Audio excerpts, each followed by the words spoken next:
morning, students. So yesterday we started off with Bohr's model. I hope कि जो अपन ने कल formulas कीते सी, जो concepts कीते सी, that you have revised very thoroughly. आज आप ਉਹਨਾਂ ਦੇ ਉੱਪਰ based numericals कर रहे हैं, but ਉਸ ਤੋਂ ਪਹਿਲਾਂ ਆਪਾਂ ਨੇ spectrum explain करना है. देखो बच्चे, ਆਪਾਂ ने Rutherford's model ਦੇ ਵਿੱਚ ਉਸ ਦਾ drawback ਕੱਢਿਆ ਸੀ कि Rutherford's model अगर correct है, तो the spectrum should be continuous. But फिर ਆਪਾਂ ਨੇ ਕਿਹਾ ਸੀ ਕਿ ਜੋ ਐਟਮ ਦਾ ਸਪੈਕਟਰਮ ਹੁੰਦਾ ਹੈ that is actually not continuous, ਉਹ discontinuous ਹੁੰਦਾ ਹੈ. ਤੇ ਜਦੋਂ ਆਪਾਂ ਸਪੈਕਟ੍ਰੋਮੀਟਰ ਦੇਖਦੇ ਹਾਂ, ਮਤਲਬ ਸਪੈਕਟਰਮ ਸਟੱਡੀ ਕਰਨ ਲਈ ਜੋ ਇਨਸਟਰੂਮੈਂਟ ਹੁੰਦਾ ਹੈ ਉਸਨੂੰ ਆਪਾਂ ਕਹਿੰਦੇ ਹਾਂ ਸਪੈਕਟ੍ਰੋਮੀਟਰ. ਸਪੈਕਟ੍ਰੋਮੀਟਰ ਦੀ ਵਰਕਿੰਗ ਆਪਣੇ ਸਿਲੇਬਸ 'ਚ ਬਿਲਕੁਲ ਵੀ ਨਹੀਂ ਹੈ, that is in the higher classes. but just वैसे to understand, अगर suppose this is our spectrometer, ਤਾਂ ਆਪਾਂ ਨੂੰ ਜੋ ਐਟਮਸ ਦਾ ਸਪੈਕਟਰਮ ਹੈ ਉਹ ਇਦਾਂ ਦਿਖਦਾ ਹੈ.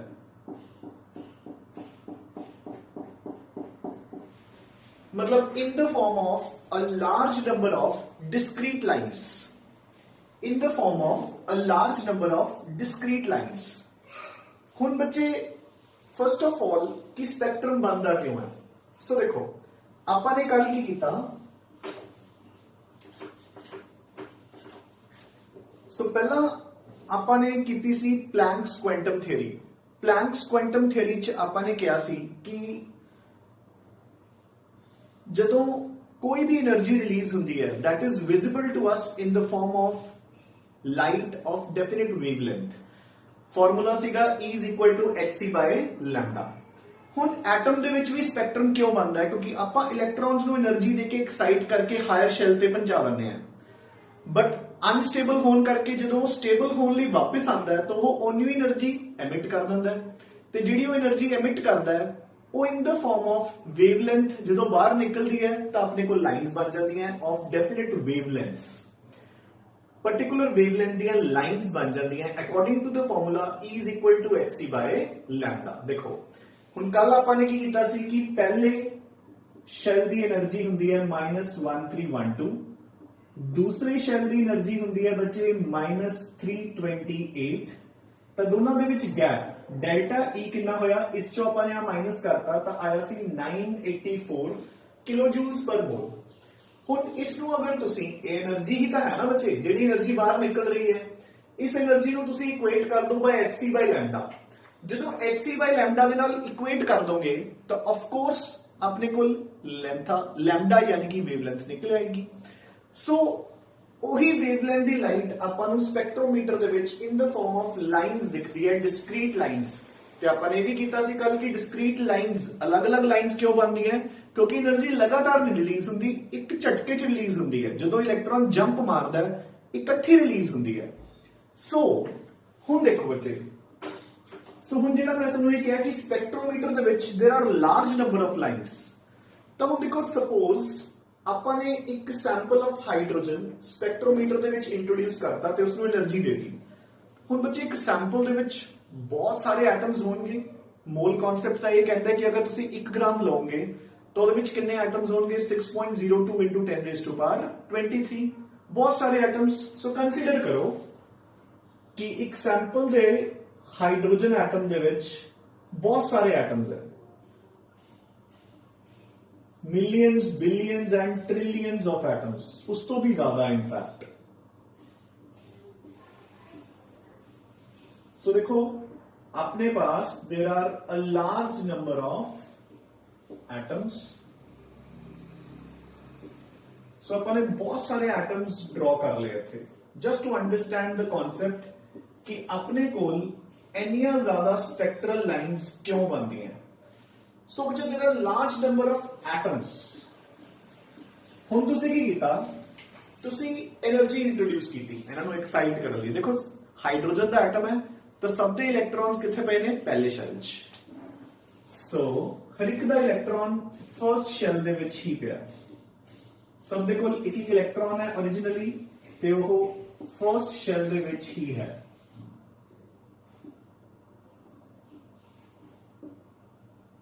Done? Now, ਹੁਣ ਤੁਸੀਂ ਕੀ ਕੀਤਾ? ਜਦੋਂ એનર્ਜੀ ਦਿੱਤੀ ਤਾਂ ਬੱਚੇ ਦੇਖੋ ਸਾਰੇ ਪਾਰਟੀਕਲਸ ਨੂੰ ਬਰਾਬਰ એનર્ਜੀ ਨਹੀਂ ਮਿਲਦੀ ਹੁੰਦੀ. ਹੁਣ ਫੋਰ ਐਗਜ਼ਾਮਪਲ ਅਗਰ ਤੁਸੀਂ ਪਾਣੀ ਗਰਮ ਕਰ ਰਹੇ ਹੋ ਤਾਂ ਸਾਰੇ ਪਤੀਲੇ ਨੂੰ ਸਾਰੇ ਜਾਰ ਨੂੰ ਇੱਕੋ ਜੀ એનર્ਜੀ ਨਹੀਂ ਮਿਲਦੀ, ਕਿਸੇ ਨੂੰ ਘੱਟ ਕਿਸੇ ਨੂੰ ਵੱਧ, ਠੀਕ ਹੈ ਨਾ। ਨਾਓ ਸੋ ਸਿਮਿਲਰ ਕੇसेस ਹੇਅਰ, कोई एटम ज्यादा एनर्जी एब्जॉर्ब कर लूगा, कोई घट एब्जॉर्ब कर लूगा, किसी का इलेक्ट्रॉन एक्साइट होकर सेकंड शेल ते पहुंच जाऊगा, किसी का थर्ड ते, किसी का 8th ते, किसी का 6th ते, किसी का 10th ते, किसी का 4th ते। लेकिन भी आह वाले एटम का थर्ड शेल ते पहुंच गया, इसका 4th ते पहुंच गया, इसका 10th ते पहुंच गया, इसका सेकंड ते ही पहुंचे, इसका इलेक्ट्रॉन 5th ते पहुंच गया, इसका 6th पे पहुंच गया, इसका 4th पे पहुंच गया, इसका लेट इट बी 10th पे पहुंच गया, इसका भी 3rd पे, इसका 4th पे, इसका भी 2nd पे एंड सो ऑन। मतलब सबके इलेक्ट्रॉन्स एक्साइट होके अलग अलग जगह पे पहुंच गए। नाउ हुण ये सारे इलेक्ट्रॉन्स वापस भी आएंगे, है ना, एक बट नेचुरल जी गल है, ये वापस आएंगे। देखो जिन्ना दे इलेक्ट्रॉन्स तां सेकंड ते पहुंचे है, सेकंड शेल च, तां उन्हां कोल तां होर कोई ऑप्शन ही है नहीं, सेकंड वाला वापस पहले ते आ जाऊगा। बट सपोज हुण जिहदा थर्ड ते पहुंचे है, हुण अगला थर्ड ते है, लेट इट बी, इहदे कोल दो ऑप्शंस है, या तां 3 to 1 आ जावे या 3 to 2 एंड 2 to 1 आ जावे। जिहड़ा बच्चे लेट इट बी 4th ते पहुंच गया, ओहदे कोल हुण उस तो भी ज्यादा ऑप्शंस है, ओ या तां डायरेक्टली 4 to 1 आ जावे, या 4 to 3 3 to 1, या 4 to 2 2 to 1, या 4 to 3 3 to 2 2 to 1। So options बढ़दियां जा रही हैं। अपने को एटम्स कितने हैं, बिलियंस ट्रिलियंस तो भी ऊपर, यानी कि किसी एटम दे विच ਜਿਹੜੇ ਟਾਈਮ ਤੇ ਤੁਸੀਂ ਸਪੈਕਟ੍ਰੋਮੀਟਰ ਦੇਖ ਰਹੇ ਹੋ, ਕਿਸੇ ਦੇ ਵਿੱਚ 2 to 1 ਆ ਰਿਹਾ ਹੈ, ਕਿਸੇ ਦੇ ਵਿੱਚ 3 to 2 ਆ ਰਿਹਾ ਹੈ, ਕਿਸੇ 'ਚ 10 to 9 ਆ ਰਿਹਾ ਹੈ, ਕਿਸੇ 'ਚ 8 to 7 ਆ ਰਿਹਾ ਹੈ, ਤੇ एटम्स कितने हैं, बिलियंस ट्रिलियंस तो भी बहुत बहुत बहुत ज्यादा। सो एट ए टाइम कोई ना कोई ट्रांजिशन किसी ना किसी एटम्स तक हो ही रही है ना। यू कैन नेवर एवर से कि एक भी ट्रांजिशन मिसिंग होगी, बहुत सारिया ट्रांजिशन हो रही होंगियां, तो बच्चे जिन्नियां ट्रांजिशंस हो रही होंगियां उन्नी लाइंस बन रही होंगियां, and that is why there are a large number of lines in the hydrogen spectrum. हुण आपां ओह स्पेक्ट्रम बनावांगे बोर्ड ते। सो देखो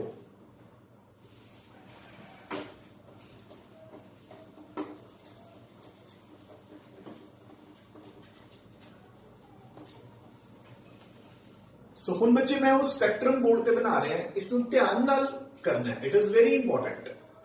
सो बच्चे एज यू कैन सी मैं बोर्ड नूं डिवाइड करता इनटू नंबर ऑफ लाइंस। ये बेसिकली लाइंस की शो कर रही ने अपने shells, n is equal to 1 2 3 4 5 6 7 8 and so on infinity तक, है ना, जिन्ने भी शेल्स आपां लेके चल सकते हैं एटम च। हुण देखो सारे एटम्स दे विच ट्रांजिशंस हो रही ने, इलेक्ट्रॉन्स हायर शेल तो लोअर शेल ते आके गिर रहे हैं। नाउ सो एक चीज बच्चे ध्यान च रखनी है हमेशा, हुण लाइन जो मैं बोल रहा इसनूं ध्यान च रखियो। आपां नूं इस चीज तो कोई मतलब नहीं हुंदा कि इलेक्ट्रॉन कित्थों आके गिर रहा है, आपां ने सिर्फ ये देखना है कि कित्थे गिर रहा है, मतलब केड़ी शेल दे ऊपर आके गिर रहा है। 10 तो आ रहा है, 8 तो आ रहा है कि 4 तो आ रहा है, डजंट मैटर, 2 ते आ रहा है या 1 ते आ रहा है, दैट मैटर्स।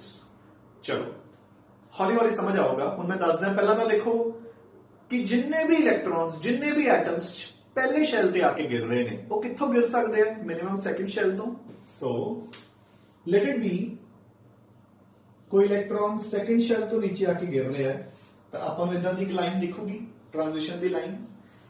3 किसी एटम च 3 तो भी आके गिर रहा होगा बच्चे, किसी एटम च 4 तो भी, किसी च 5 तो भी, किसी च 6 तो भी, and so on from infinity. So इसको आप इनफिनिटी तो मान लिया कि मतलब from a far distant place, ठीक है ना।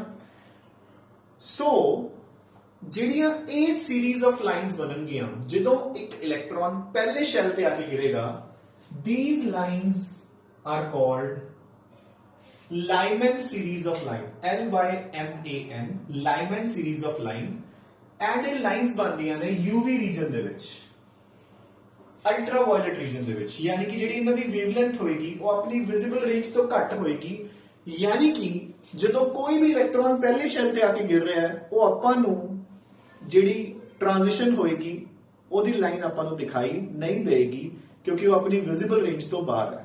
ਫਾਈਨ, नो डाउट लाइंस बननगियां बट ਆਪਾਂ ਨੂੰ ਨਹੀਂ ਵਿਜ਼ੀਬਲ ਹੋਣਗੀਆਂ with our naked eyes.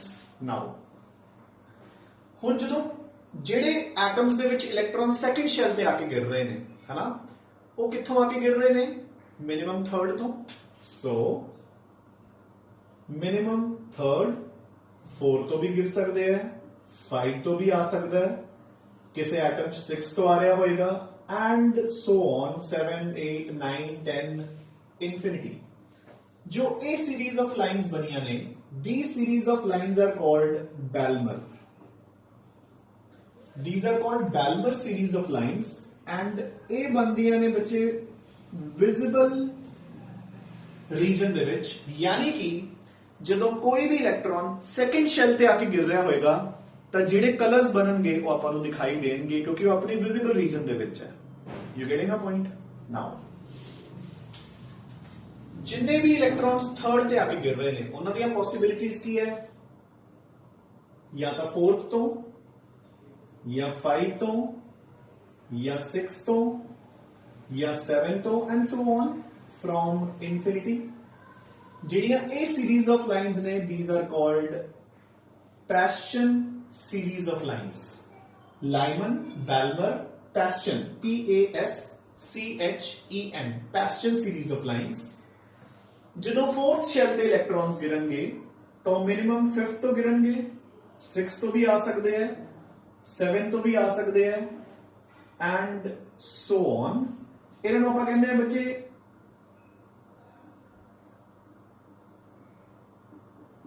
Brackett series of lines, BRACKETT। ਜਿਹੜੇ ਇਲੈਕਟ੍रॉन्स 5th ਤੇ ਆ ਰਹੇ ਨੇ they can come minimum from 6th 7th 8th and so on। ਇਹਨਾਂ ਲਾਈਨਸ ਨੂੰ ਆਪਾਂ ਕਹਿੰਦੇ ਆ P fund series of lines, PFUND। And finally वैसे तो बहुत सारी हैं बट अपन में 5 मेन है, बट आजकल बुक्स दे विच 6th भी ਦਿੱਤੀ ਹੁੰਦੀ है, 7 तो 8 तो 9 तो 10 तो and from infinity. These are called Humphrey series of lines, HUMPHREY, Humphrey। ये बाकी दियां ਜਿਹੜੀਆਂ ਲਾਈਨਸ ਨੇ ਬੱਚੇ they all are formed in the infrared region यानी कि IR region। so again ये भी ਆਪਾਂ ਨੂੰ विजिबल नहीं होंगे। so मैं की कहना चाह रहे हैं कि अपने को 6 सीरीज ऑफ लाइंस अपन ने कर लिया। देखो उन्हें लाइंस बन गया। This is just like a spectrometer. हुण इस स्पेक्ट्रोमीटर दे विच अपन ਨੂੰ कितनियां लाइंस दिख रही ने, ये टुटवियां ने, डिस्क्रीट ने, कॉन्टिन्यूअस नहीं है, बट देखो कितनियां सारियां। एंड सिमिलरली हल तक 7th 8th 9th 10th ओवलियां transitions अपन ने कंसीडर ही नहीं कीतियां। सो बच्चे अपना मोटिव की है, मोटिव टू स्टडी इज कि अपन सिर्फ अपनी अखां नाल सिर्फ आवलियां लाइंस दिखणगियां क्योंकि ये विजिबल रीजन च बन रही ने, बाकी सारियां या तो अपने विजिबल वेवलेंथ तो घट है या बढ़ है। सो ये सारियां लाइंस बननगियां स्पेक्ट्रोमीटर च, बट अपनी नेकेड आईज नु सिर्फ आवलियां लाइंस दिखणगियां, that is Balmer series of lines. यानी कि अपन सिर्फ ओवलियां ट्रांजिशंस दिखणगियां एटम्स दियां जिन्हां विच इलेक्ट्रॉन्स सेकंड शेल ते आके गिरनगे, बाकी कोई भी ट्रांजिशंस अपन नु अपनी आईज नाल नहीं दिखणगियां because they do not fall in the visible region of the spectrum. Done बच्चे?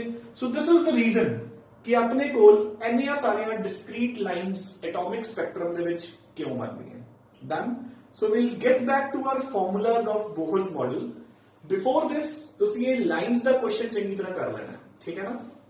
सो बच्चे before we start off with the numericals of yesterday's part, मैं तुहानू एक होर इंपॉर्टेंट फॉर्मूला दसांगा जिस तो आपां नू पता चलेगा कि ਜਦੋਂ ਇੱਕ ਇਲੈਕਟ੍ਰੋਨ ਇੱਕ ਹਾਇਰ ਸ਼ੈਲ ਤੋਂ ਲੋਅਰ ਸ਼ੈਲ ਤੇ ਆਉਂਦਾ ਹੈ ਤਾਂ ਆਪਣੇ ਕੋਲ ਕਿੰਨੀਆਂ ਨੰਬਰ ਆਫ ਪੋਸੀਬਲ ਲਾਈਨਸ ਹੁੰਦੀਆਂ। ਮਤਲਬ ਮੈਂ ਤੁਹਾਨੂੰ ਐਗਜ਼ਾਮਪਲ ਦੇ ਕੇ ਦੱਸਦਾ ਪਹਿਲਾਂ।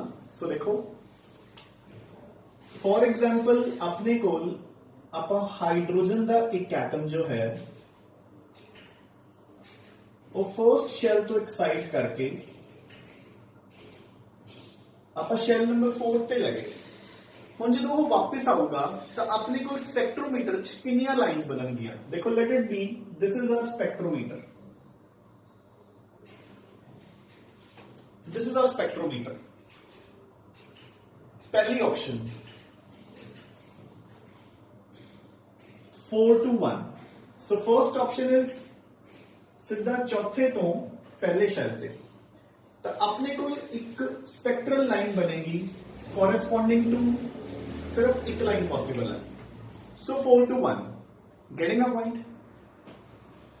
बट हो सकता है किसी होर एटम दे विच कोई और पाथ फॉलो हो रहा होवे, वो केड़ा हो सकता है? Let it be 4 to 3 and 3 to 1। सो अपने को दो पॉसिबल लाइंस हो गई, एक 4 to 3 वाली, सो एक 4 to 3 वाली और एक 3 to 1 वाली, दो पॉसिबल लाइंस। डन। हुन अगली ऑप्शन 4 to 2 एंड 2 to 1। इन्हां विचों भी देखो हाल तक आपने कोई भी काउंट नहीं की, तो एक 4 to 2 वाली, एक 2 to 1 वाली। डन। हुन अगली option 4 to 3, 3 to 2 and 2 to 1। हुन इहदे विचों 4 to 3 वाली आपां इत्थे काउंट कर चुके हैं ऑलरेडी, 2 to 1 वाली आपां इत्थे काउंट कर चुके हैं, सिर्फ 3 to 2 वाली पॉसिबल है। So total number of possible lines कितनी बन गया? 1 2 3 4 5 6। बच्चा समझ आया पॉइंट के नहीं? सो अपने को 6 पॉसिबल लाइंस है। मैं इत्थे 4 to 3 या 2 to 1 क्यों नहीं काउंट की थी? क्योंकि वो ऑलरेडी आप इत्थे काउंट कर चुके हैं। डन के नहीं? सो अपने को total number of 6 lines possible है। देखो बच्चे आई जिवें जिवें शेल्स का गैप बढ़ता जाएगा तो अपने को पॉसिबिलिटीज बढ़दियां जाणगियां, तो फिर आप इधर रफली उसको कैलकुलेट नहीं कर सकते। मेरी गल समझे ना? देखो सपोज अगर यही इलेक्ट्रॉन फोर्थ की बजाय थर्ड शैल ते आया हुंदा तो हुण अपने कोल पॉसिबिलिटीज बहुत घट सीगियां। केड़ियां? सो देखो तो हुण अपने कोल कितनियां लाइंस बननगियां? सिर्फ या तो 3 to 1 या फिर 3 to 2 एंड 2 to 1, यानी कि टोटल कितनियां लाइंस बनियां? 1 2 ते 3। सो अपने को पॉसिबिलिटीज बढ़दियां जाणगियां जिवें जिवें शेल्स का गैप बढ़ता जाऊगा, तो हर जगह पे आप रफली कैलकुलेट नहीं कर सकते, आप एक डायरेक्ट फॉर्मूला करांगे। सो केड़ा फॉर्मूला? सो देखो बच्चे number of lines is equal to n2 minus n1 into n2 minus n1 plus 1 divide by 2, where n2 is equal to higher shell and n1 is equal to lower shell। n2 की है जेड़े shell तो electron आके गिर रहे हैं, n1 की है जेड़े शेल दे ऊपर आके इलेक्ट्रॉन गिर रहे हैं। ਆਪਾਂ ਇੱਥੇ ਆਪਣੀਆਂ ਵੈਲਿਊਜ਼ ਪੁੱਟ ਕਰਕੇ ਦੇਖੋ। ਹੁਣ ਜਦੋਂ ਆਪਾਂ ਨੇ 4 to 1 ਕੀਤਾ ਸੀ, 4 to 1 ਤਾਂ ਕਿੰਨੀਆਂ ਲਾਈਨਸ ਬਣੀਆਂ ਸੀ? 6। ਚੈੱਕ ਕਰਕੇ ਦੇਖੋ। 4 minus 1 3, 4 minus 1 plus 1 4, 4 into 3 12, 12 divided by 2 6 lines. ਜਦੋਂ ਆਪਾਂ ਨੇ 3 to 1 ਕੀਤਾ ਸੀ ਆਪਣੇ ਕੋਲ 3 ਲਾਈਨਸ ਬਣੀਆਂ ਸੀ। ਸੋ 3 minus 1 2, 3 minus 1 plus 1 3, 3 into 2 6, 6 divided by 2 is 3। Getting a point? So this is the use of this formula। So जिवें जिवें अपने को शेल्स बढ़ते जाएंगे, डिफरेंस बढ़ता जाएगा, आप उदों यही फॉर्मूला यूज करांगे। लाइक फॉर एग्जांपल सुनो क्वेश्चन आंदा है, so have a look at question number 1। सो सुनो क्वेश्चन आंदा है, give the number of possible lines in the hydrogen spectrum of Bohr's model if an electron falls from 8th shell to the second shell, 8वें तो दूसरे shell पे वापस आ रहा है, तो कितनियां नंबर ऑफ पॉसिबल लाइंस बननगियां? सो आप देखो कितना वैल्यूज पुट करेंगे। 8 minus 2 into 8 minus 2 plus 1 divide by 2, so ये हो गया 6 into 7 divide by 2, so 6 7s are 42, 42 divide by 2, so यानी कि total number of possible lines मेरे को कितनी हो गया बच्चे? 21। So this is the formula use for calculating कि अगर एक इलेक्ट्रॉन एक हायर शेल तो लोअर शेल ते आ रहा है तो अपने को total number of possible lines कितनी ने done so now we shall do some practice questions related to जो अपने कल न्यूमेरिकल्स कीते सी बोहर्स मॉडल दे इजी क्वेश्चंस है बच्चे बस द ओनली कंडीशन इज कि सोनू फॉर्मूला बहुत चंगी तरह लर्न होना चाहिए बस वैल्यू पुट करो ते आंसर कैलकुलेट करो मैं जस्ट हुने सोनू एग्जांपल्स सॉल्व करके दिखाना सो बच्चे सेकंड क्वेश्चन देखो in your in class questions question दे विच की पूछा गया है what will be the energy of an electron in first shell of helium third shell of lithium 2+ fourth shell of hydrogen atom fourth shell of helium plus ah वाला question तो आप already solve कर ही चुके हैं वैसे fourth shell of hydrogen कितनी सी -82 kilo joules per मोल तो बच्चे देखो हुण इत्थे मैं किसी दे विच भी आई नहीं पूछा मैं कि एनर्जी दे यूनिट्स किहड़े होने चाहिए ने तो आपने तीन फार्मूलास कीते सी तुसीं उन्हां विचों कोई भी एक फार्मूला यूज करके क्वेश्चंस कैलकुलेट कर सकते हो एंड नाउ सो इत्थे मैं फार्मूला यूज कर रहे हैं energy of a shell is -1312 upon n square into z square kilo joules per mole so ये अपना फार्मूला सीगा first shell of helium plus so बच्चे मैं फर्स्ट पार्ट सॉल्व कर रहे हैं first shell of helium plus so देखो energy is equal to -1312 upon पहला शेल पूछा ता 1 दा स्क्वायर इंटू हीलियम दा एटॉमिक नंबर कितना हुंदा बच्चे 2 इंटू 2 दा स्क्वायर सो 2 दा स्क्वायर कितना हुंदा 4 इसनु 4 नाल मल्टीप्लाई कर दो you will get your answer so 4 2s are 8 4 1s are 4 12 and 5 -5248 kilojoules per mole will be your answer. So this is your first part. Second, third shell of lithium 2+. So which is -1312 upon third shell. So 3 the square into lithium का atomic number कितना होगा बच्चे again 3. So 3 the square. So बच्चे 3 the square cut गया. So अपने को answer कितना आ गया -1312 kilojoules per mole. ठीक है. थर्ड चलो मैं एक दो क्वेश्चंस सॉल्व कर देना है दूसरे क्वेश्चन सॉल्व कर देना है दूसरे यूनिट्स नाल तुसी किसी नाल भी सॉल्व कर सकते हो अनटिल एंड अनलेस उत्थे पूछा होया डन सो थर्ड क्वेश्चन में सॉल्व कर रहे हैं by energy is equal to -13.6 upon n square into z square ये केड़ी यूनिट सीगे बच्चे इत्थे यूनिट्स होंदे ने electron volts per atom so ਆਪਾਂ ਇੱਥੇ ਵੈਲਿਊ ਪੁੱਟ ਕੀਤੀ -13.6 अपॉन हाँ जी बच्चे fourth shell of hydrogen so 4 का स्क्वायर आ जाएगा नीचे z की वैल्यू 1 सो जो भी सॉल्व करके वैल्यू आ गई सो 0 पॉइंट समथिंग आएगा सो जितनी भी वैल्यू आ गई और यूनिट्स की आएंगे हम इथे electron volts per atom fine fourth question इथे अपन जूल्स पर एटम वाले यूनिट्स ले लेने हैं so E is equal to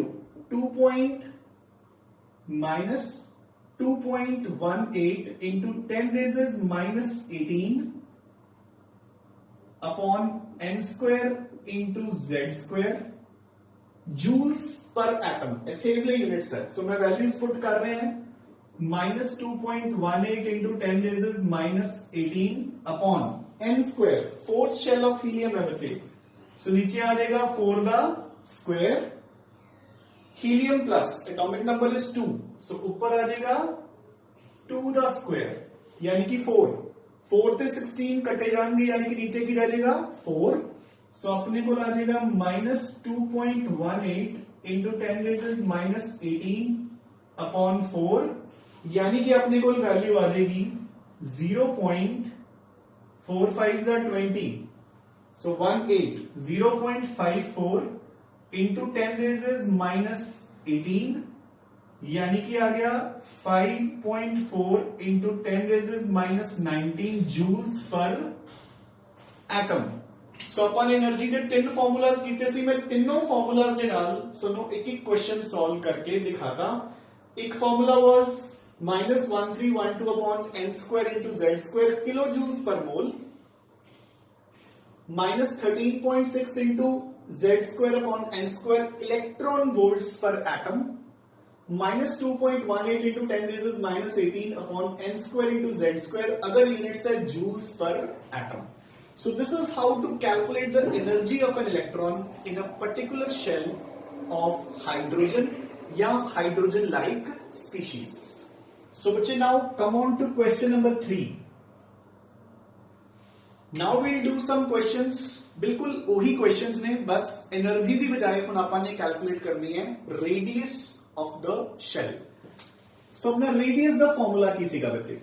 radius the formula अपन ने यूज किया सी 0.529 into N square by Z angstroms.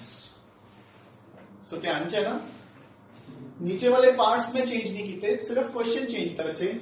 So upon first part solve कर रहे हैं. So radius is equal to 0.529 into, so first shell of helium plus, so shell बच्चे first है तो 1 the square upon atomic number of helium is 2. so मेरे को first shell of helium की radius कितनी आएगी 0.2645 angstrom. So this is my first question, easy. Now second part, third shell of lithium plus. So radius is equal to 0.529 into third shell बचे 3 the square upon lithium the atomic number is 3. So इस दिन नाल एक cut गया. So इसमें मैं 3 नाल multiply कर दूंगा. 3 9s are 27, 2 6 8 3 5s are 15. So this is 1.587 angstroms. Done. Come on to question number 3. So third part, fourth shell of hydrogen. So radius is equal to 0.529 into, अच्छा बच्चे कई बुक्स ਦੇ ਵਿੱਚ ਇਸ ਨੂੰ ਰਾਉਂਡ ਅਪ ਕਰਕੇ 0.53 भी लगाते हैं. So don't get confused, it is also correct. So 0.529 into अपन ਨੂੰ ਪੁੱਛਿਆ fourth shell of hydrogen. So 4 the square. So this will become 16. नीचे की आएगा बच्चे Z एटॉमिक नंबर 1. सो इसको 16 नाल मल्टीप्लाई कर दियो, you will get your answer. So fourth shell of helium plus.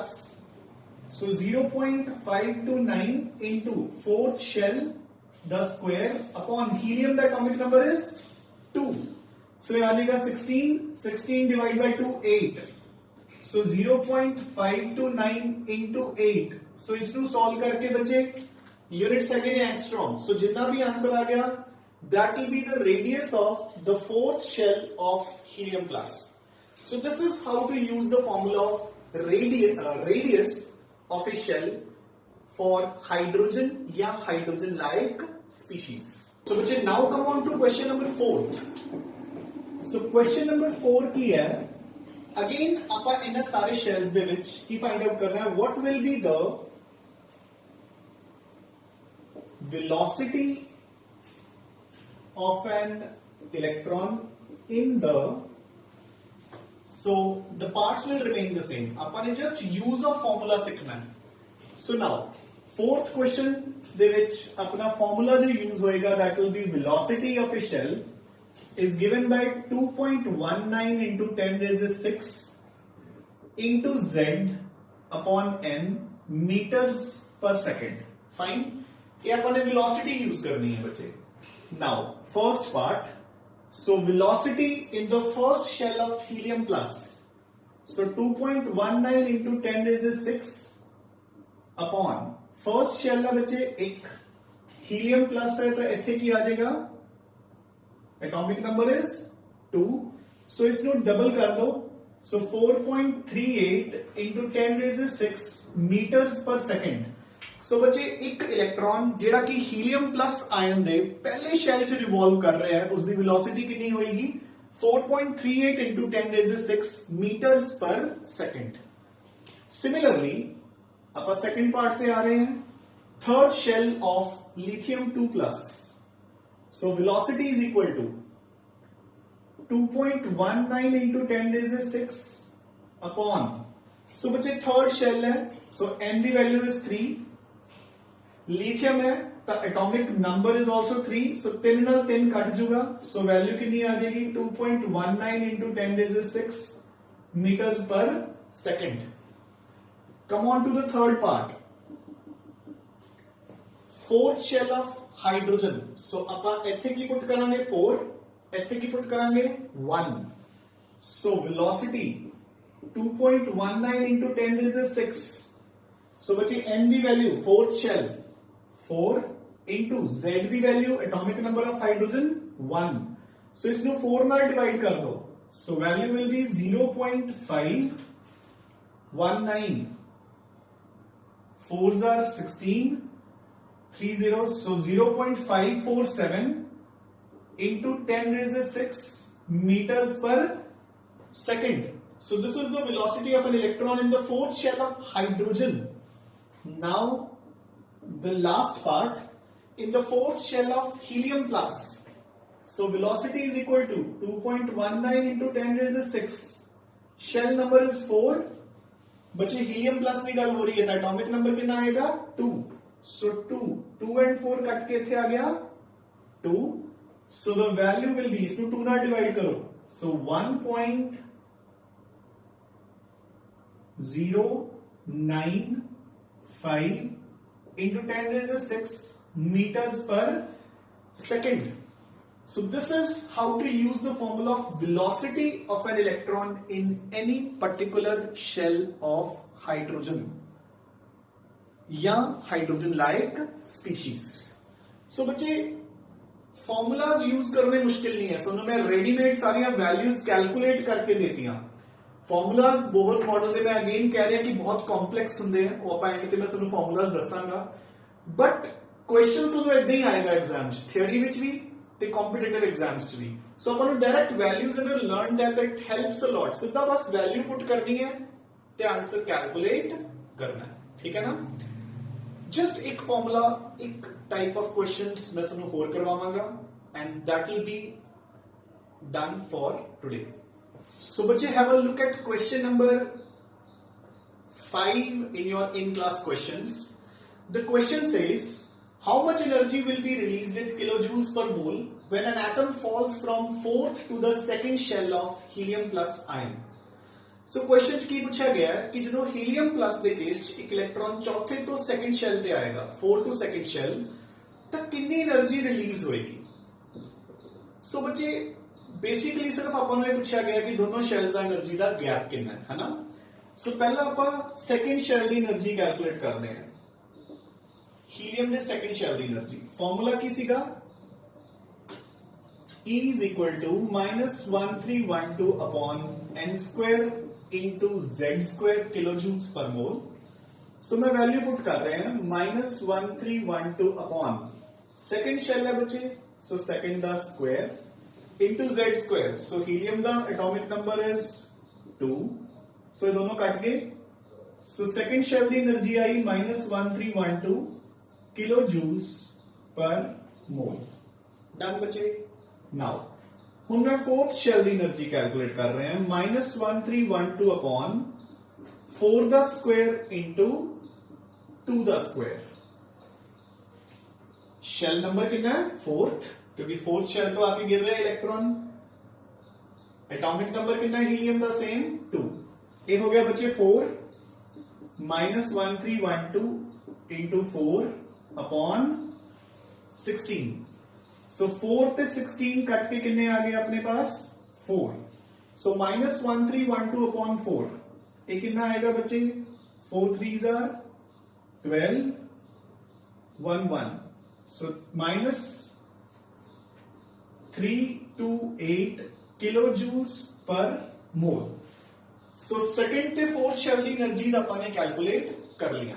Now so कितनी एनर्जी रिलीज होएगी, amount of energy released is equal to E4 minus E2. जितनी ज्यादा है उसको कट वाली माइनस कर दो. सो E4 कितनी है बच्चे -328 -1312। सो आंसर कितना आ गया 984 किलो जूल्स पर मोल। सो इतना ਆਪਾਂ ਕੈਲਕੂਲੇਟ ਕਰਦੇ ਹਾਂ। ਹੁਣ ਜਿਹੜਾ ਆਪਣਾ ਨੈਕਸਟ ਲੈਕਚਰ ਹੋਏਗਾ ਉਸ ਦੇ ਵਿੱਚ ਇਹੀ ਕੁਐਸਚਨ ਦੇ ਵਿੱਚ ਆਪਾਂ ਕੀ ਕੈਲਕੂਲੇਟ ਕਰਾਂਗੇ, what will be the wavelength of the light produced, यानी कि एनर्जी ਤੁਸੀਂ ਕੱਢ ਲਈ, ਇਸ ਦੇ ਉੱਪਰ ਫਰਦਰ ਫਾਰਮੂਲਾ ਲਗਾਵਾਂਗੇ E is equal to hc by lambda, ਤਾਂ ਆਪਾਂ ਵੇਵਲੈਂਥ ਵੀ ਕੈਲਕੂਲੇਟ ਕਰ ਸਕਦੇ ਹਾਂ, ਜਾਂ ਕਹ ਲਓ E is equal to अगर h into nu लगा ਦਾਂਗੇ ਤਾਂ ਫ੍ਰੀਕੁਐਂਸੀ ਵੀ ਕੱਢ ਸਕਦੇ ਹਾਂ ਕਿ ਜਿਹੜੀ એનર્ਜੀ ਰਿਲੀਜ਼ ਹੋਈ ਹੈ ਇਸ ਦੀ ਵੇਵਲੈਂਥ ਜਾਂ ਫ੍ਰੀਕੁਐਂਸੀ ਕਿੰਨੀ ਹੈ। You getting a point. So ਪਹਿਲਾਂ ਤੁਸੀਂ ਇਹ ਬੇਸਿਕ ਫਾਰਮੂਲਾਜ਼ ਅਪਲਾਈ ਕਰਨੇ ਸਿੱਖੋ ਚੰਗੀ ਤਰ੍ਹਾਂ। ਬੱਚੇ ਜਿਹੜੇ ਕੁਐਸਚਨਸ ਤੁਹਾਨੂੰ ਸੋਲਵ ਕਰਵਾਏ ਆ ਪਹਿਲਾਂ, ਇਹ ਲੈਕਚਰ ਨੂੰ ਸੁਣਦੇ ਹੋਏ ਹੌਲੀ ਹੌਲੀ ਚੰਗੀ ਤਰ੍ਹਾਂ ਦੁਬਾਰਾ ਰਿਵਾਈਜ਼ ਕਰੋ ਐਂਡ ਫਿਰ ਆਪਣੀ ਅਸਾਈਨਮੈਂਟ ਸੋਲਵ ਕਰਿਓ। In case any doubts are there ਆਪਾਂ ਇਵਨਿੰਗ ਚ ਕਲੀਅਰ ਕਰਾਂਗੇ, ਠੀਕ ਹੈ। So this is it for today. Keep revising, keep studying, be at home, be safe, take care of your health. Thank you.